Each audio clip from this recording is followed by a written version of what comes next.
Every time you go online, you're making a trade you didn't agree to.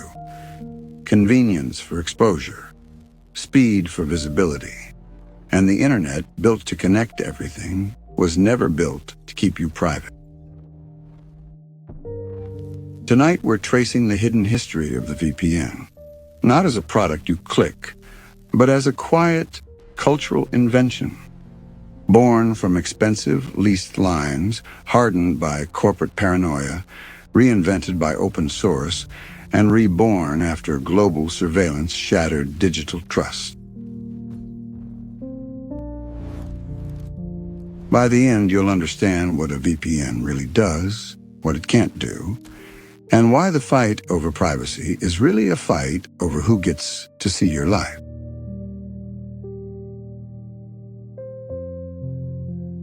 In the earliest decades of network computing, privacy was not something you could toggle on and off. It was a physical condition. If you wanted your data to be private, you kept it on wires that belonged to you, or at least on wires that nobody else was allowed to touch. In the 1960s and 70s, when institutions first began to imagine computers not as isolated machines, but as nodes in a living system, the practical reality of that dream was blunt.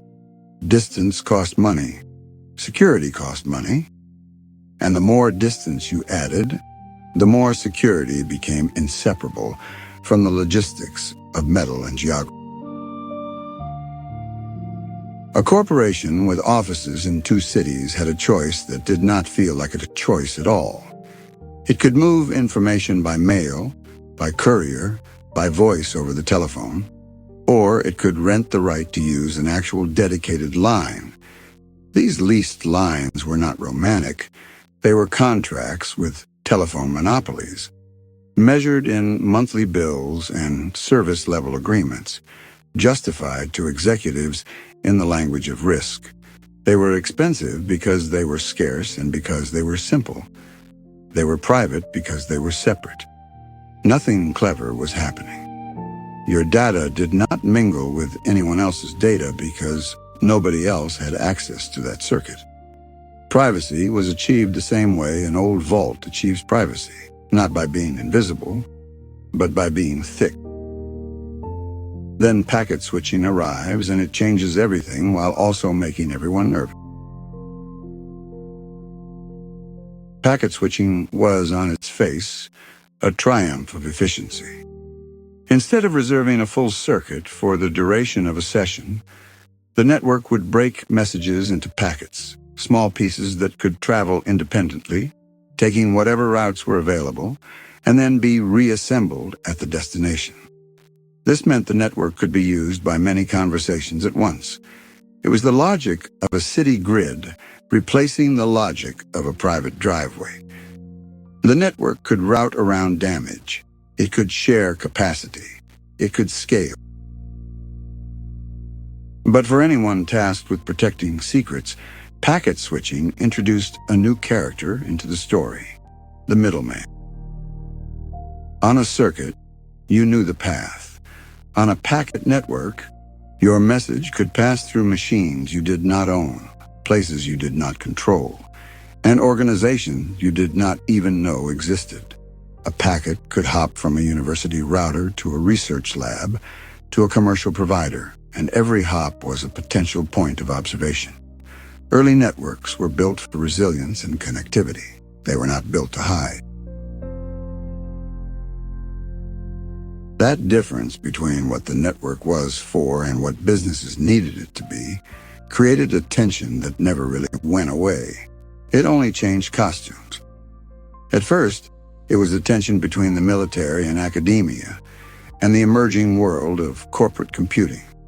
Then it became a tension between global commerce and the open public internet. Later, it became a tension between ordinary people and the institutions that could see them. The modern virtual private network is one of the most visible artifacts of that tension. It is also one of the most misunderstood. Many people encounter the word VPN as a product, a subscription, an icon that promises safety. They are sold a feeling. They are sold a shield. But the real story is larger. The VPN is a cultural object built out of technical compromises. It is an answer to a question the internet was not designed to solve at scale. How do you use a public network as if it were private without paying the physical cost of privacy?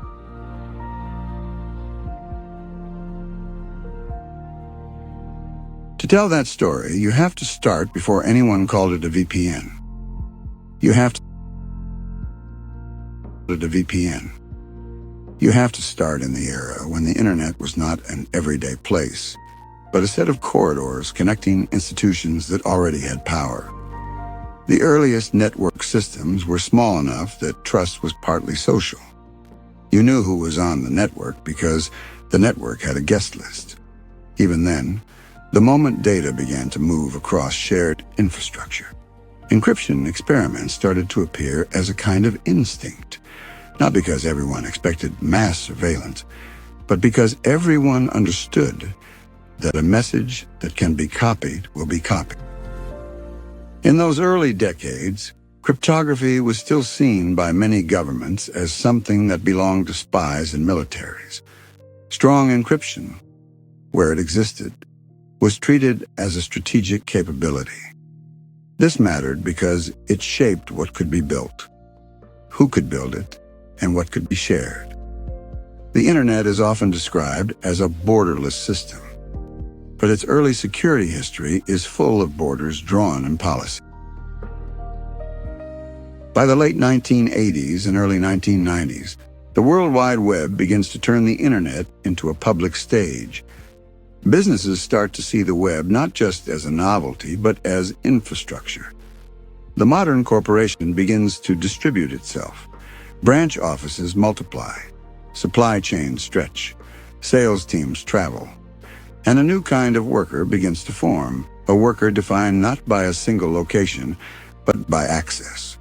The road warrior, the consultant, the laptop worker who exists between hotel rooms and airports. This is where the old physical model begins to crack. You cannot lease a private line to every hotel. You cannot run copper to every living room. The cost is absurd, and yet the demand is immediate. The company wants the worker connected, but it wants the connection to feel like the office. It wants internal file systems, internal email, internal databases, the entire invisible nervous system of corporate life. At the same time, home internet access is expanding. Dial-up is not glamorous, but it is transformative. For the first time, a household can reach into the wider network. The modem becomes a domestic ritual, a sound that announces connection. But that connection is public. It is routed. It is shared. It is fundamentally exposed. And businesses are not just worried about hackers. They're worried about competitors, about accidental leaks, about the simple fact that information is now traveling through places where it does not belong.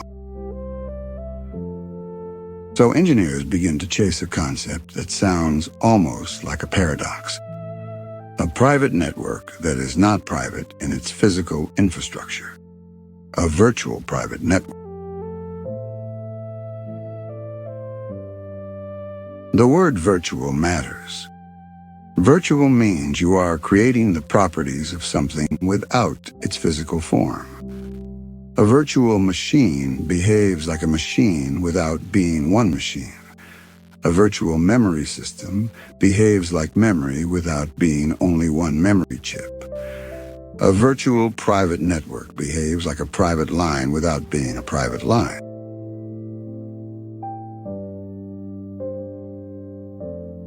That is the dream. But dreams require mechanics. At the heart of the VPN is encapsulation, the act of taking one packet and putting it inside another. If the public internet is a highway system, encapsulation is the trick that allows you to put your private cargo in a sealed container, label the container for transit, and then open it only at a trusted dock. In plain language, the VPN takes your data and wraps it.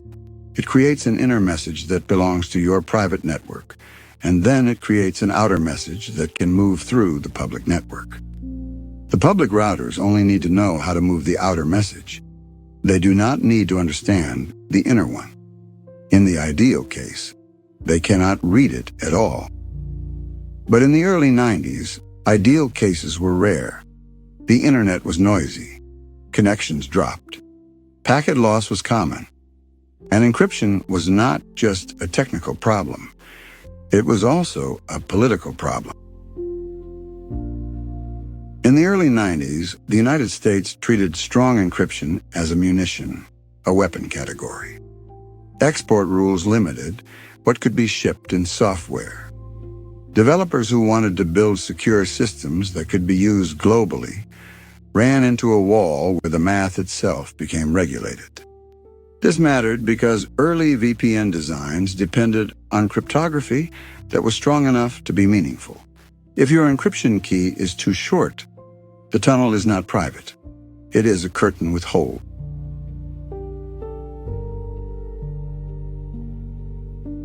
So the first attempts at virtual privacy were compromised before they even shipped. They used weaker encryption in order to comply with laws. They were more about proving the concept of tunneling than creating a reliable fortress. And they lived in a world where standards were still forming. Hardware companies built their own solutions. Software companies built theirs. Many of these systems did not talk to each other. Interoperability was not guaranteed. The internet was becoming the backbone of business, but the security architecture was still a patchwork.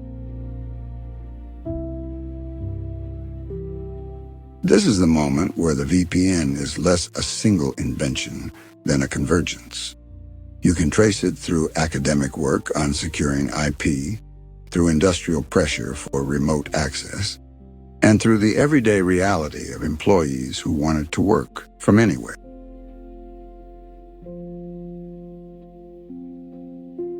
In the early 90s, researchers explored ways to encrypt at the network layer, the level where packets are routed. The idea was simple and audacious. If you can secure packets themselves, you can secure everything built on top of them. Applications would not need to reinvent encryption. The network would carry privacy as a native feature. It is a beautiful idea. It is also difficult, because the network layer is not forgiving. It touches everything, and small mistakes become global headaches.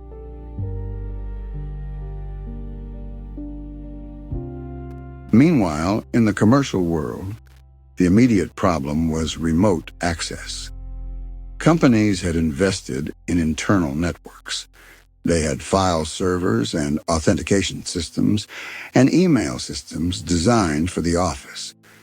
They needed a way for a remote employee to dial in and behave as if they were inside. The existing remote access systems were expensive, fragile, and tied to physical phone lines. They required banks of modems. They did not scale elegantly. And they came with the kind of complexity that turns IT departments into priesthoods.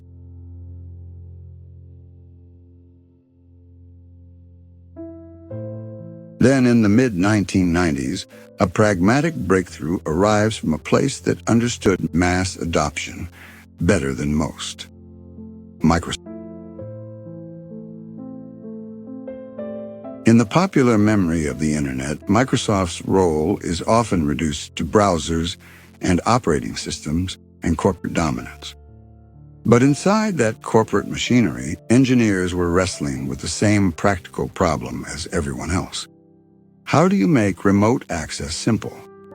How do you make it work for ordinary workers, not just network specialists?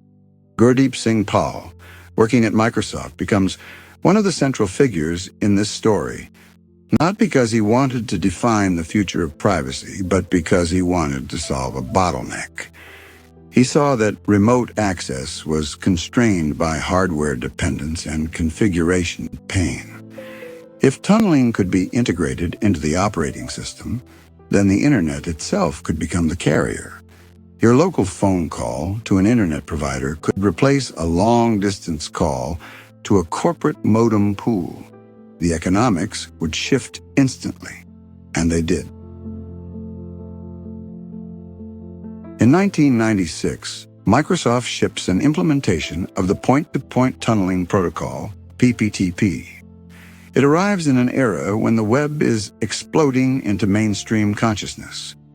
It arrives when Windows 95 is bringing the internet into homes and offices at scale. It arrives quietly, almost like a feature that does not realize what it is about to become.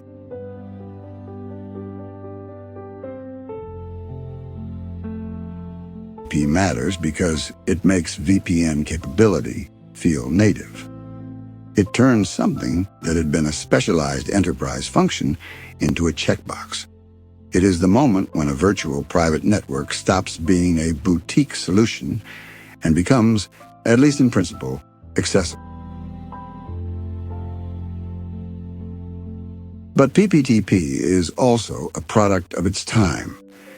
It is built with the assumptions and constraints of the mid-90s. It uses tunneling techniques that rely on protocols many firewalls do not understand. It splits the connection into control and data paths in a way that is clever but brittle. It depends on authentication and encryption methods that will later be criticized and broken. And yet it succeeds culturally because success is not always about perfection. Sometimes it is about timing and convenience. The road warrior becomes a symbol of the shift. Before PPTP, remote work is expensive in a literal sense. It produces phone bills that punish mobility. With PPTP, a worker can connect locally to the internet, then tunnel back to the office. The long-distance layer becomes the internet itself. Companies save money, workers gain flexibility. The corporate perimeter begins to dissolve.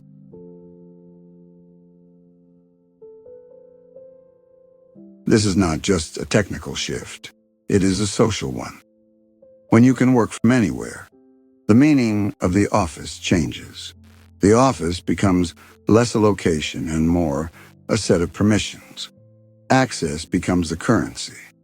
And the VPN becomes the bridge between the old world of centralized workplaces and the emerging world of distributed labor.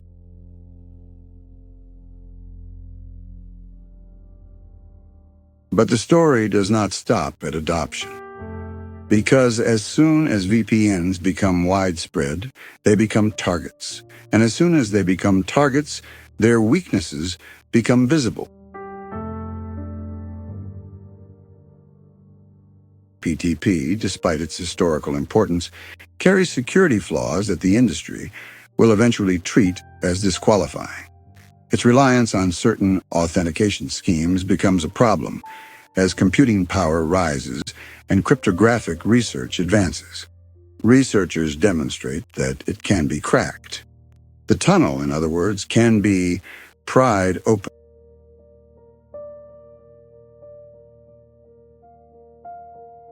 This is a recurring pattern in the history of internet security. A tool becomes popular because it solves a practical problem. That popularity invites scrutiny. Scrutiny exposes weaknesses. Weaknesses force evolution. And the evolution often involves a new balance between usability and security.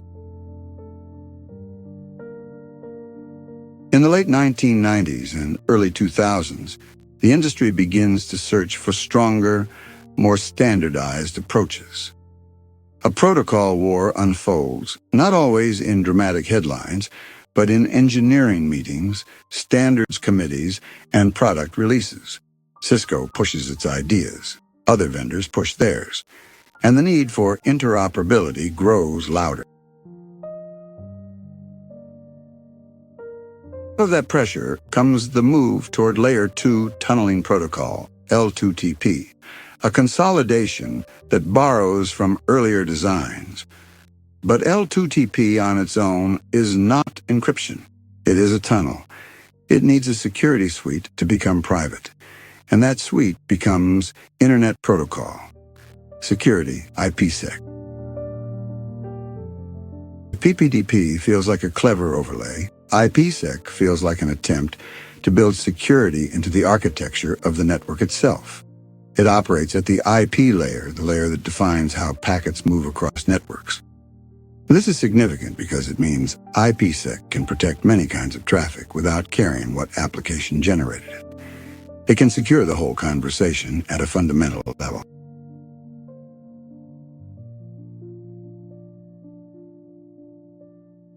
In the early 2000s, IPsec becomes the backbone of enterprise VPN deployments. It is used to connect sites, not just individual users. Two offices can be linked in a site-to-site configuration so that their internal networks behave as if they are one. This is how corporations build global nervous systems. IPsec becomes the glue that holds the distributed corporation together.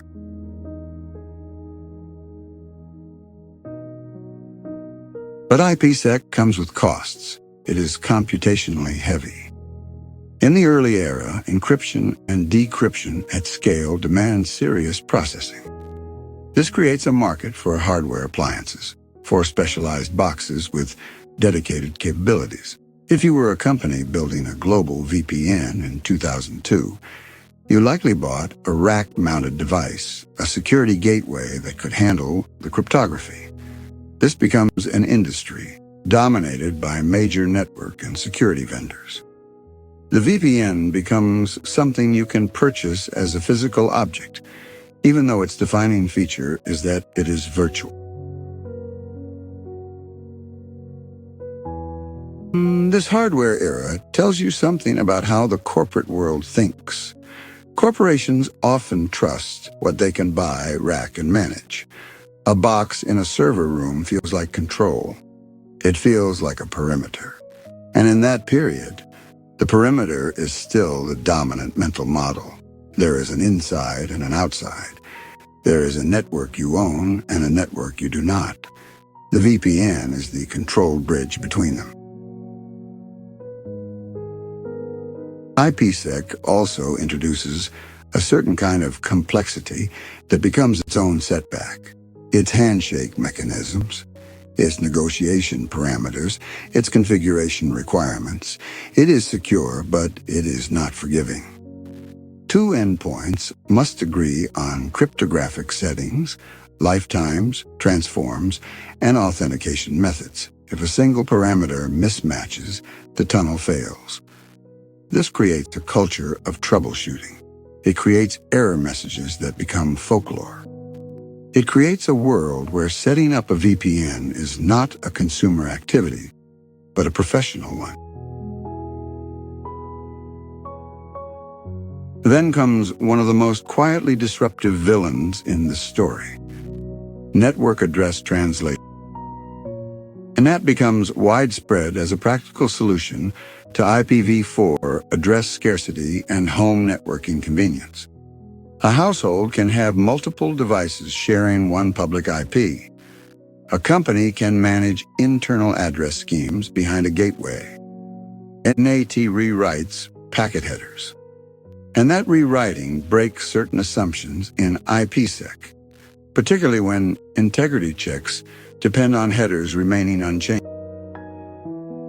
Engineers respond with workarounds. NAT traversal mechanisms are developed to encapsulate IPsec packets in ways that can pass through NAT devices. It works, but it adds layers. It adds fragility. It adds more moving parts. And each new layer is an opportunity for failure or misconfiguration. By the mid-2000s, the enterprise VPN is powerful, but it is also heavy. It can connect continents, it can secure corporate secrets, but it can also be a nightmare to manage for the average user. Client software can be finicky. Connections can drop. Certificates expire. Password policies collide. The user experience is often hostile.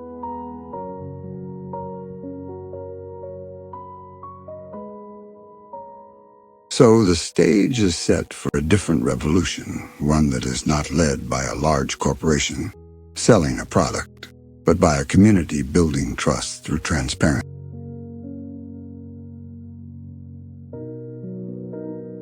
Open source changes the psychology of security.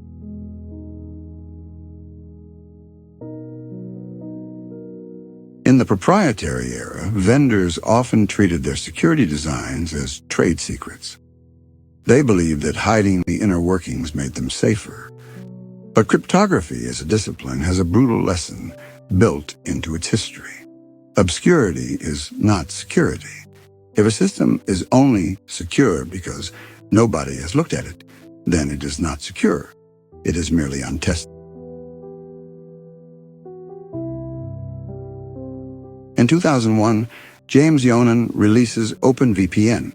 The origin story matters. It is not born as a corporate standard.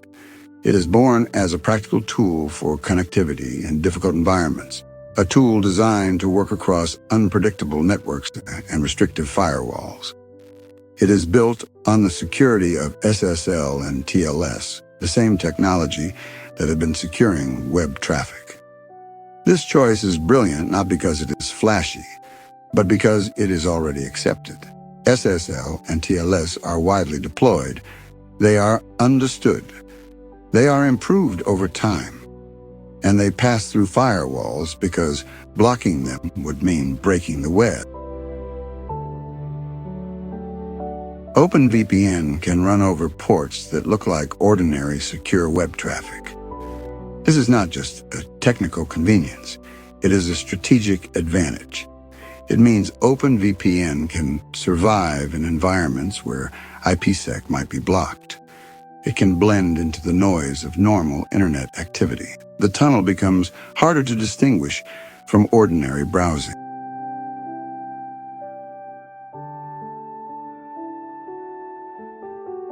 OpenVPN also runs in user space, making it portable. It does not demand deep kernel integration. It can be adapted to many platforms. It can be updated without replacing hardware. And crucially, it is open. People can read the code. People can audit it. People can trust it not because a company says it is safe, but because the community can verify.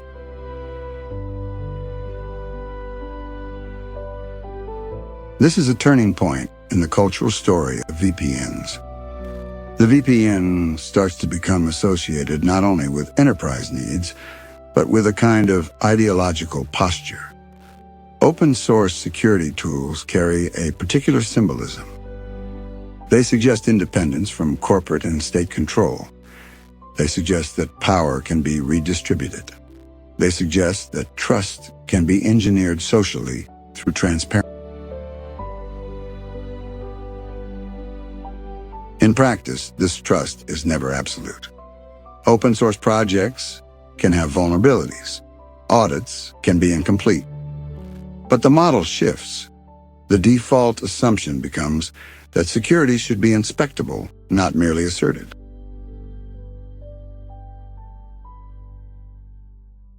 VPN becomes a gold standard for those who care about privacy. Activists, journalists, and technically literate users embrace it. Corporations adopt it too because it works and because it can be deployed without being locked into a single vendor's ecosystem. The VPN begins to step outside the corporate rack and into the broader world. Yet even as OpenVPN expands, it remains for many years a tool for people willing to wrestle with configuration files and certificates. It is powerful, but not frictionless. And friction is the enemy of mass adoption.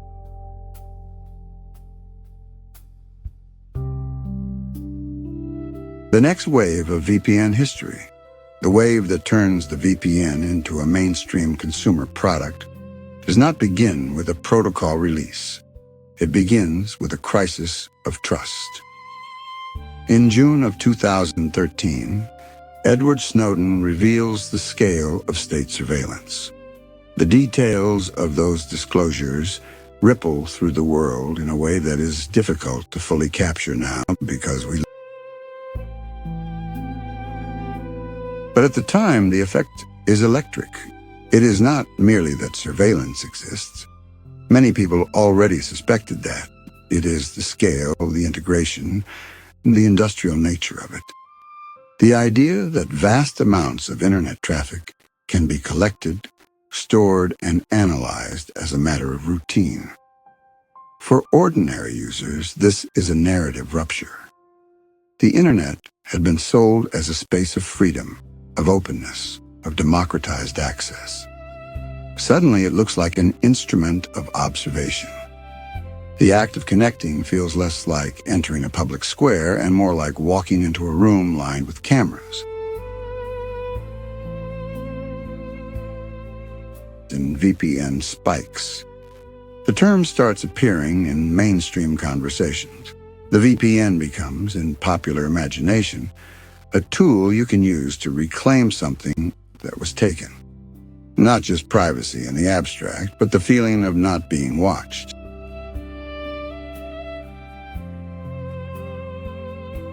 This is where the consumer VPN industry erupts. Companies appear and scale quickly. They sell subscriptions. They sponsor creators. They create simple interfaces.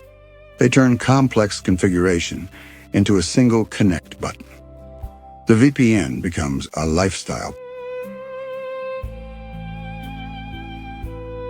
This is also where the moral story and the commercial story begin to intertwine.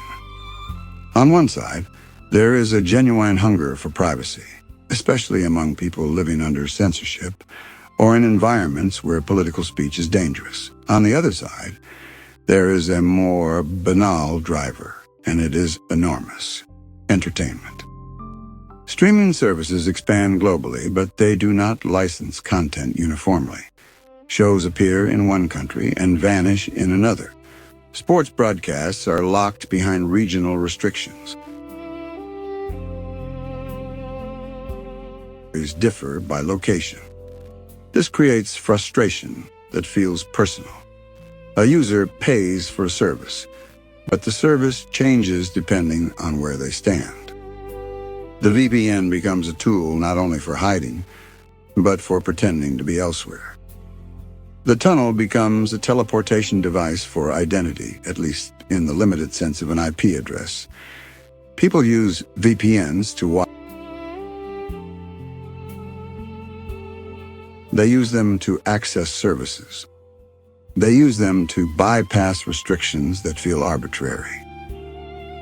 This may seem like a trivial application compared to political freedom, but culturally it matters because it normalizes the tool. It brings the VPN into households that might never have cared about encryption. It teaches people that location is not merely geography, but a system. It teaches them that the internet is not one internet, but many versions of the internet layered on top of each other, shaped by laws, contracts, and control. As consumer VPN usage grows, so does the arms race. Censorship systems grow more sophisticated. Some regimes deploy deep packet inspection, not just blocking by destination, but analyzing the nature of traffic itself. A VPN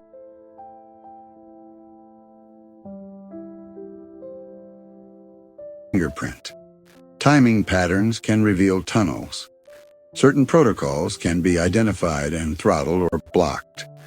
In response, VPN providers develop obfuscation methods designed to make VPN traffic look like ordinary secure web traffic or like random noise. The tunnel becomes camouflage. This is the VPN at its most symbolic. It is not just a technical channel. It is a contest over visibility. It is the struggle between the desire to communicate freely and the desire of institutions to control, filter, or observe that communication. The tunnel is, in a sense, an argument. It says that the network should carry packets without.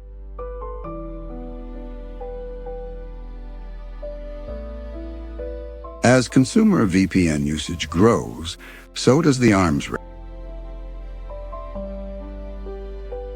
Censorship systems grow more sophisticated. Some regimes deploy deep packet inspection, not just blocking by destination, but analyzing the nature of traffic itself. A VPN handshake can have a fingerprint. Timing patterns can reveal tunnels. Certain protocols can be identified and throttled or blocked. In response, VPN providers develop obfuscation methods designed to make VPN traffic look like ordinary secure web traffic or like random noise. The tunnel becomes camouflage. This is the VPN at its most symbolic. It is not just a technical channel. It is a contest over visibility. It is the struggle between the desire to communicate freely and the desire of institutions to control, filter, or observe that communication.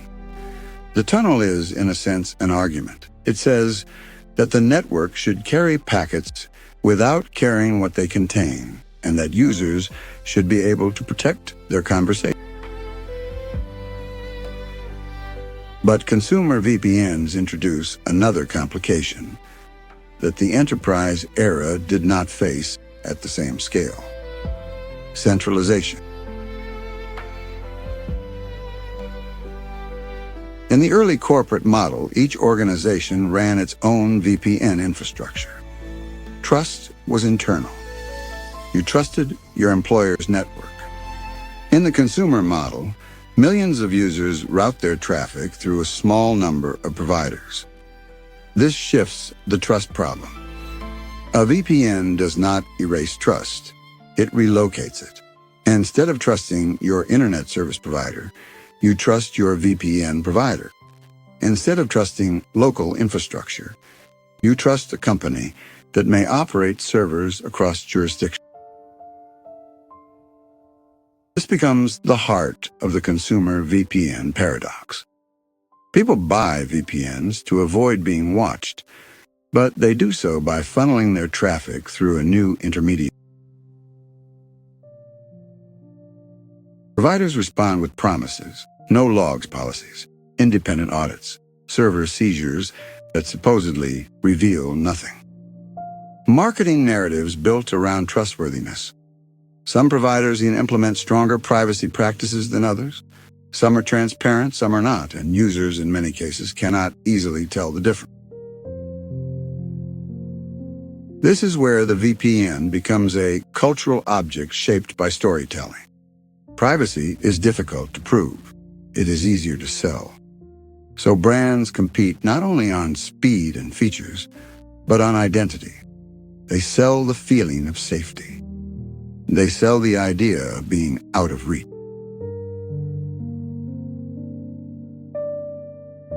At the same time, within the technical community, the VPN continues to evolve as engineers confront the limits of older protocols.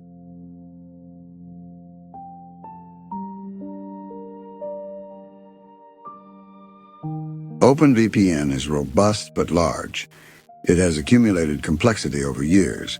IPsec is powerful but complicated. Mobile devices change the environment. People move between networks constantly. Phones switch from Wi-Fi to cellular and back. Traditional VPNs can struggle with roaming, reconnecting, renegotiating tunnels. Users experience delays and drops. In a world where people expect always-on connectivity, the old tunnel feels clumsy. This sets the stage for a modern redesign that arrives with a kind of elegance that feels almost philosophical. WireGuard emerges as a response to complexity debt. It is lean by design. It chooses modern cryptographic primitives and refuses to support endless options. This is not stubbornness. It is a security posture. Every option is a surface for mistakes. Every legacy cipher is a liability. WireGuard's approach is to pick a small set of well-regarded, modern algorithms and do them well. Its codebase is remarkably small compared to its predecessors. This matters because security is, in part, a problem of verification. Smaller code is easier to audit. It is easier to reason about. It is harder to hide mistakes in plain sight. When a protocol becomes a sprawling ecosystem, it becomes harder to prove what it does. WireGuard also integrates in ways that favor performance. It is designed with the realities of modern networking in mind. It is built to roam. It is built to keep connections stable across changing network interfaces. It is built to be fast, not through magic, but through simplicity and integration. This is why the praise it receives within the Linux community carries weight. When Linus Torvalds expresses admiration for it, he is not delivering marketing copy. He is recognizing a kind of craftsmanship that engineers respect. The idea that a security tool can be not only strong, but beautiful in its design. Yet even WireGuard does not resolve every cultural tension.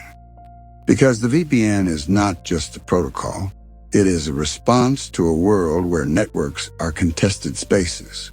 As soon as a tool becomes popular, it becomes a site of struggle. VPN traffic gets blocked. Providers adapt. Governments legislate. Platforms respond. The tunnel keeps changing shape. To understand how a VPN works at a deeper level, it helps to step away from the industry narrative and look at the mechanics as if you were watching a single packet travel. Imagine your data as a message leaving your device. In an ordinary, unprotected connection, the data may already be encrypted at higher layers, especially on modern secure websites. But metadata remains visible. Where you are connecting, when, how often, and sometimes even patterns of what you are doing can be inferred. A VPN changes the visibility. It creates a new outer destination, the VPN server. Your internet provider sees you talking to the VPN server, and it sees the volume of traffic, but it cannot easily see the final destinations inside the tunnel. The websites you visit become part of the inner traffic. To outside observers, the VPN server is the only obvious endpoint.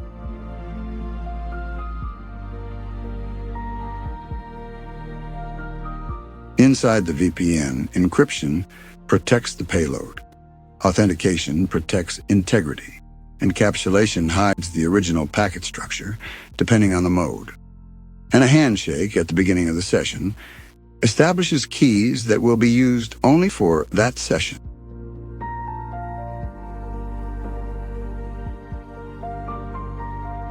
The handshake is one of the most important moments in the entire process because it is the moment where two parties agree on secrets without revealing them publicly.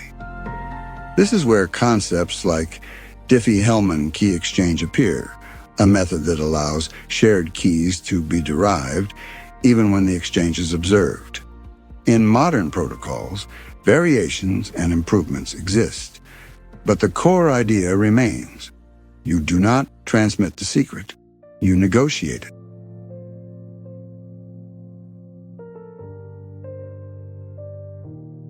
Once the session keys are established, symmetric encryption handles the bulk of the traffic because it is efficient. Algorithms like AES or Cha-Cha-20 encrypt data quickly. The result is that even if an observer captures the packets, they see ciphertext, noise without a key. But in the real world, things break. Connections drop. Wi-Fi flickers.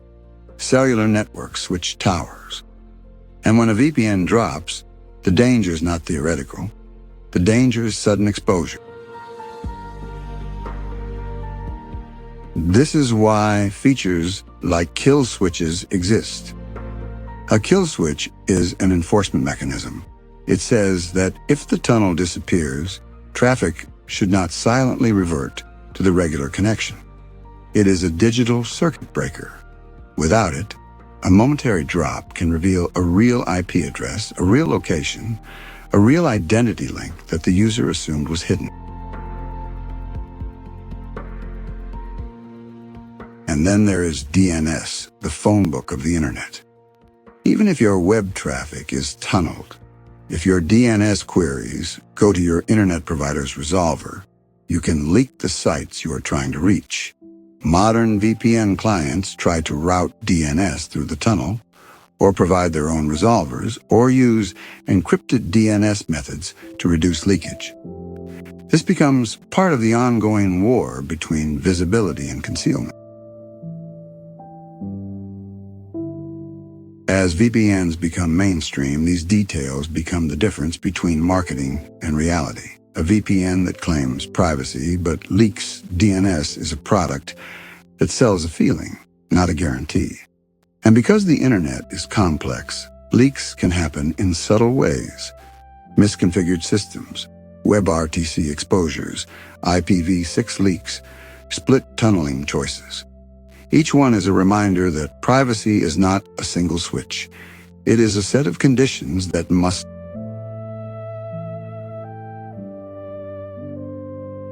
This is where the documentary story of VPNs becomes, inevitably, a story about the limits of control. People want a simple answer. Am I safe or not? Is this private or not? But the internet is not built to answer yes or no questions cleanly. It is built to route packets. It is built to keep moving. And the VPN is built on top of that movement. The VPN is also built on a deeper cultural metaphor, one that has only grown stronger as surveillance becomes more ambient. The metaphor is the invisible passage, the tunnel under the wall, the whispered conversation in a crowded room, the idea that you can exist in public without being legible. This metaphor is powerful. It is why VPN advertising often feels like spy fiction. It is why imagery tends toward dark interfaces, glowing lines, locks, and shields. The aesthetics are not accidental. They are how the technology is translated into emotion.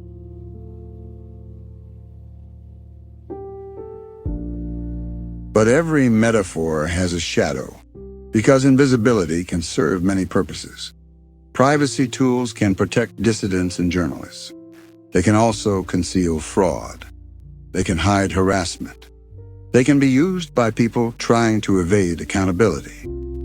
This dual use is not unique to VPNs. It is the nature of encryption itself. The same mechanism that protects a vulnerable person also protects a criminal.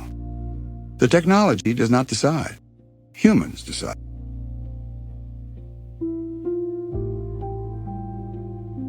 So society responds with another tension. The desire for privacy versus the desire for enforcement. The argument over whether encryption should have backdoors.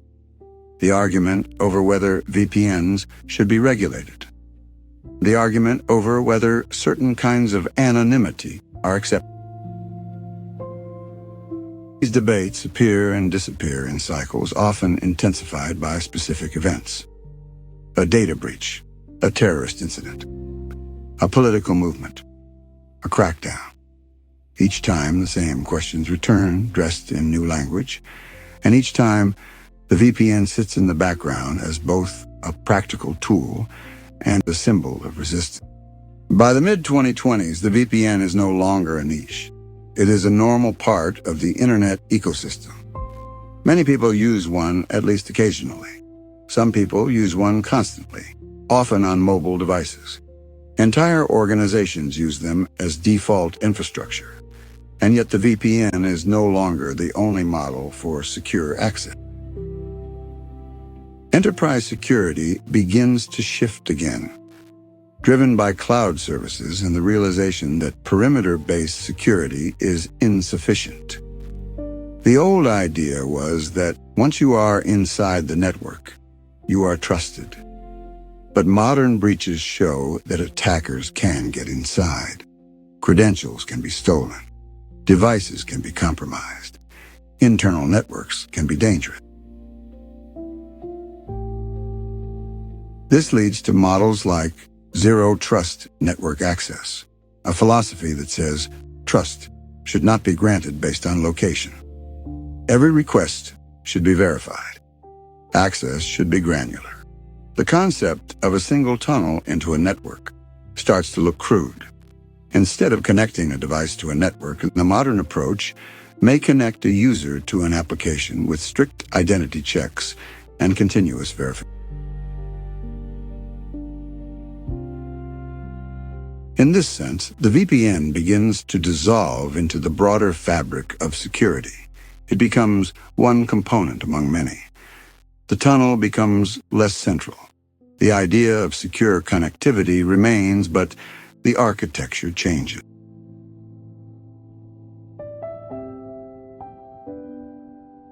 And then there is the looming horizon that shifts the stakes again. Quantum computing. For decades, much of modern encryption has relied on mathematical problems that are easy to perform one way and hard to reverse without a secret. Factoring large numbers, solving discrete logarithms. These problems are not impossible. They are just impractical with classical computers at sufficient key sizes. This is the foundation of many public key systems.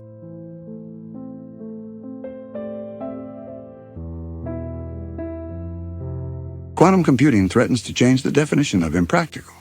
Not immediately, not universally, but enough to force planning. The fear is not only that future quantum computers could break some forms of encryption. The fear is that adversaries can capture encrypted traffic today and store it, waiting for the day they can decrypt it. Harvest now, decrypt later.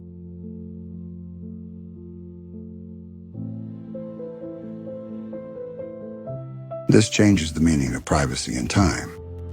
It means that a conversation that is safe today might not be safe forever. It means that long-lived secrets, diplomatic communications, certain kinds of personal data could become exposed years later.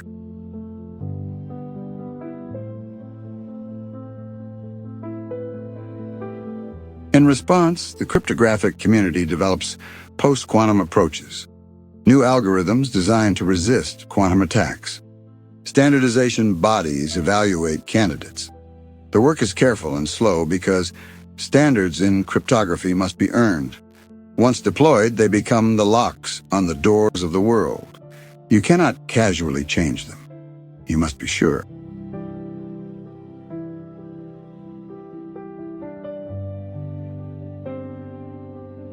As these new standards emerge, the VPN industry begins to talk about quantum resistance. Some systems experiment with hybrid handshakes, combining classical and post-quantum components.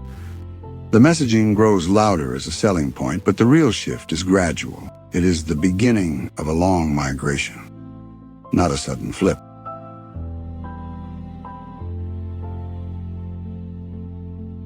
At the same time, the surveillance landscape evolves in another way that is less about physics and more about pattern recognition. Artificial intelligence changes what it means to observe. Even when content is encrypted, metadata can be analyzed. Traffic patterns can be classified. Behavioral signatures can be inferred. An observer does not need to read your messages to learn about you. They can learn from timing, volume, destination changes, and correlation. This is why the story of the VPN is not simply a story of encryption strength. It is a story of what encryption can and cannot hide.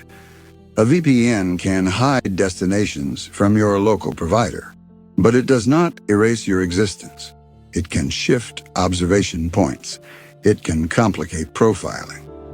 But it lives inside a network that is increasingly optimized for measuring and predicting.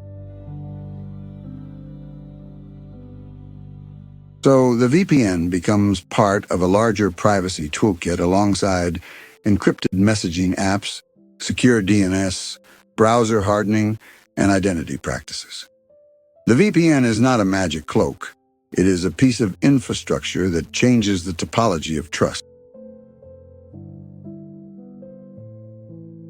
And that brings the narrative back to its beginning. The struggle between open connectivity and essential privacy. The internet was designed to connect. It was designed to route. It was designed to move packets across heterogeneous networks. It was not designed to keep secrets by default. The VPN is one of the most successful adaptations to that reality. It is an attempt to graft private corridors onto a public system. It starts with leased lines, with the physical cost of isolation, and it moves through the invention of tunneling, through corporate security suites, through open source credibility, and into the consumer era where privacy becomes both a moral demand and a market opportunity. Along the way, the VPN becomes a mirror. It reflects what society fears and what society values. In the enterprise era, it reflects the need for control and reliability. In the post-Snowden era, it reflects the fear of surveillance and the desire for autonomy. In the streaming era, it reflects the frustration with digital borders. In the censorship era, it reflects the fight for information flow. In the modern mobile era, it reflects the demand for seamlessness.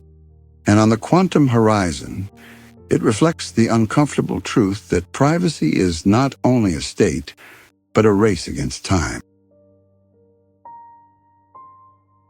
If you look closely, you can see that each technical turning point is also a cultural turning point. PPT makes remote work feel possible and begins to loosen the office from geography. IPsec builds the corporate backbone and turns the internet into a private highway for global business. OpenVPN democratizes trust by making security inspectable. The consumer boom transforms the VPN into a personal product and a symbol. WireGuard reframes the problem as one of simplicity and speed, built for a world where connectivity is constant and movement is normal.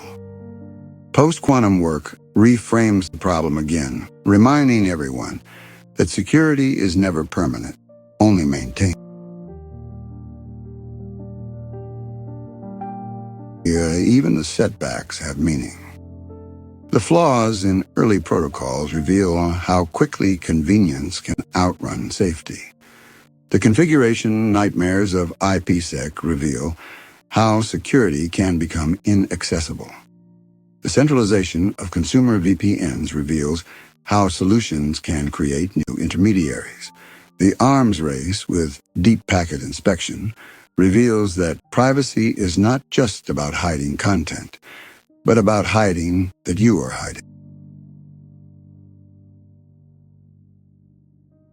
And beneath it all is a more intimate story, one that plays out in millions of small moments. A journalist in a hotel room connecting back to a newsroom, a student in a restricted network reaching an uncensored web, a worker checking a file server from home, a traveler on public Wi-Fi trying to avoid exposure, a person who simply does not want their daily life to be a dataset. In each case, the VPN is not an abstract protocol. It is a practical choice that reshapes the path a packet takes through the world. The irony is that the VPN, in trying to recreate the privacy of the old physical networks, ends up revealing how different the modern internet really is. Leased lines were private because they were separate. VPNs are private because they are layered. They are not separate from the public world. They are built inside it. The privacy is constructed, negotiated, dependent on mathematics, software, and trust. In other words, the VPN is not a return to the past. It is an admission that the past is gone. It is a strategy for surviving in a network that belongs to everyone and is watched by many. And that is why the VPN persists as both technology and myth. Because it is one of the clearest expressions of the internet's central contradiction. We want to be connected, and we want to be left alone. We want the network to be open, and we want our lives to be closed to strangers. We want speed, convenience, and ubiquity, and we want privacy, autonomy, and safety. The VPN does not resolve that contradiction. It gives it a shape you can install, a tunnel you can enter, a button you can press. It makes the contradiction livable for now. But the story does not end with a completed tunnel. It ends with a question that keeps returning in new forms. As networks evolve and power shifts and surveillance becomes more subtle, what will it mean next to have a private conversation in a public world? So that's the VPN, a tunnel built inside a public world, a technology that doesn't eliminate trust, it moves it. And a reminder that privacy isn't a setting, it's infrastructure, politics, and power. If this changed the way you see the internet, hit like, subscribe, and share this with someone who still thinks privacy is just incognito mode. And if you want the next episode, we'll go deeper into the modern arms race, VPN detection, obfuscation, and what happens when AI surveillance starts profiling behavior instead of reading content. Drop a comment with the moment that surprised you most, and tell me what you want investigated next.